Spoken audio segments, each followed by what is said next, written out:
नमस्कार, Bharat express UP पर आपका स्वागत है। मैं हूं हरशंकर कुमार। कभी हिंदुओं के पलायन की वजह से चर्चा में आया कैराना शहर की राजनीति फिजा एकदम जुदा है। उत्तर प्रदेश में सालों तक राज करने वाली कांग्रेस के लिए यह संसदीय सीट लंबे समय तक उसके कब्जे में कभी नहीं रह सकी। हाल ये है कि कांग्रेस को कैराना सीट पर फिर से जीत का पिछले 40 सालों से इंतजार है। उतार चढ़ाव से भरे इस सीट पर कोई भी दल पक्के तौर पर दावा नहीं कर सकता है कि यह क्षेत्र उसका गढ़ है। 2019 से फिलहाल भारतीय जनता पार्टी का कब्जा है, लेकिन पार्टी को 2018 के उपचुनाव में शिकस्त का सामना करना पड़ा था। बीजेपी ने प्रदीप कुमार चौधरी को यहां से मैदान में उतारा है, जबकि विपक्षी दलों के गठबंधन यानी इंडिया ने इकरा हसन को टिकट दिया है। कैराना शहर उत्तर प्रदेश के शामली जिले में स्थित है। इस संसदीय सीट के तहत 5 विधानसभा सीटें आती हैं, जिसमें 2 सीटें तो सहारनपुर जिले में पड़ती है, तो 3 सीटें शामली जिले के तहत आती है। साल 2019 के आम चुनाव के 3 साल बाद यानी कि 2022 में विधानसभा कराए गए, जिसमें नकुर और गंगोह सीट पर बीजेपी का कब्जा हुआ, तो कैराना विधानसभा सीट समाजवादी पार्टी के हिस्से में चली गई। शेष 2 अन्य सीटों थाना भवन और शामली सीट पर राष्ट्रीय लोकदल का कब्जा है।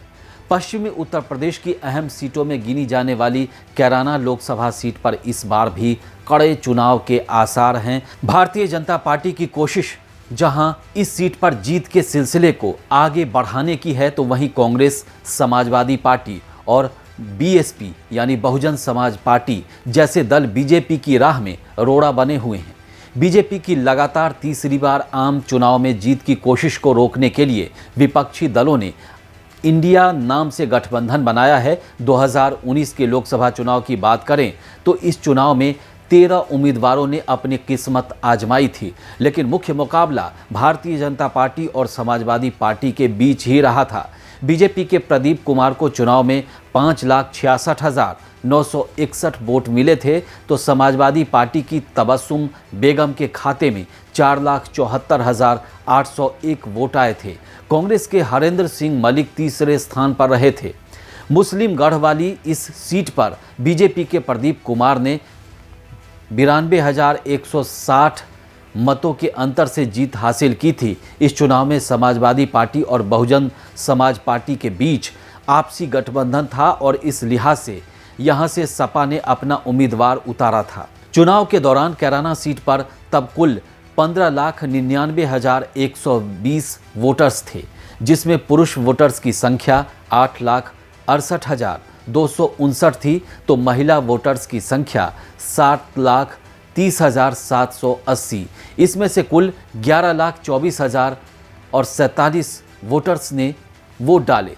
नोटा के पक्ष में 3,542 वोट डाले गए, जबकि 1 साल पहले 2018 में यहां पर लोकसभा सांसद हुकुम सिंह के निधन के बाद उपचुनाव कराया गया, जिसमें हुकुम सिंह की बेटी मृगांका सिंह को बीजेपी ने अपना उम्मीदवार बनाया, तो राष्ट्रीय लोकदल और गठबंधन की ओर से तबस्सुम हसन उम्मीदवार थीं। तबस्सुम हसन ने आसान मुकाबले में उपचुनाव जीत लिया, लेकिन 1 साल बाद चुनाव में उन्हें शिकस्त का सामना करना पड़ा था।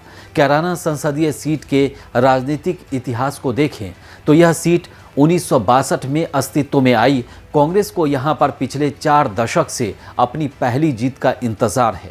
कांग्रेस को आखिरी बार 1984 में कैराना से जीत मिली थी, तब अख्तर हसन विजयी हुए थे। 1991 से लेकर अब तक हुए 9 चुनाव में बीजेपी को 3 बार, तो राष्ट्रीय लोकदल को भी 3 बार जीत मिली है। जनता दल, समाजवादी पार्टी और बहुजन समाज पार्टी भी यहां से चुनाव जीत चुके हैं। 1991 से लेकर अब तक के चुनाव में तबस्सुम हसन ही वो नेता हैं जिन्हें कैराना सीट से 2 बार जीत मिली है, जबकि अन्य नेता अपनी जीत रिपीट नहीं कर सके हैं। हालांकि तबस्सुम ने 2009 के चुनाव में बसपा के टिकट पर चुनाव जीता था, जबकि 2018 में वह राष्ट्रीय लोकदल के टिकट पर चुनाव जीता था उन्होंने। उनके पति मुनव्वर हसन भी यहां से लोकसभा चुनाव 1996 में जीत चुके हैं। 2014 के चुनाव में मोदी लहर में हुकुम सिंह विजयी हुए थे। 1991 से लेकर अब तक हुए 9 चुनाव में 4 बार मुस्लिम प्रत्याशी को जीत मिली है। पहले लोकसभा चुनाव के बाद जाट नेता यशपाल सिंह ने निर्दलीय प्रत्याशी के तौर पर जीत हासिल की थी। यह क्षेत्र मुस्लिम और जाट बाहुल्य क्षेत्र है। पश्चिमी यूपी की चर्चित कैराना सीट पर मुस्लिम वोटर्स निर्णायक भूमिका में होते हैं। 2011 की जनगणना के मुताबिक शामली जिले में कुल 1,02,73,578 वोटर्स हैं, जिनमें से 57.09% वोटर्स हिंदू हैं तो 41.73% आबादी मुसलमानों की है। इसमें कैराना में मुस्लिम लोगों की आबादी ज़्यादा है और कुल जनसंख्या का 52.94% है, जो 45.38% हिंदू बिरादरी के लोग रहते हैं। ख़ास बात यह है कि यहाँ की साक्षरता दर 81.97% है।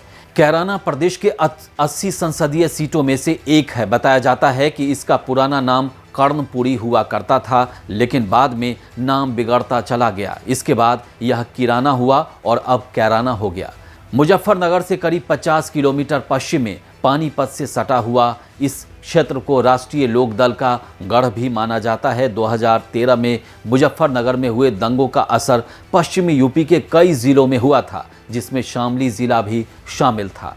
हिंसक दंगों के बाद से मुजफ्फरनगर और शामली ज़िले संवेदनशील माने गए थे। इस वीडियो में फिलहाल इतना ही। उत्तर प्रदेश की तमाम खबरों के लिए देखते रहिए भारत एक्सप्रेस यूपी। नमस्कार।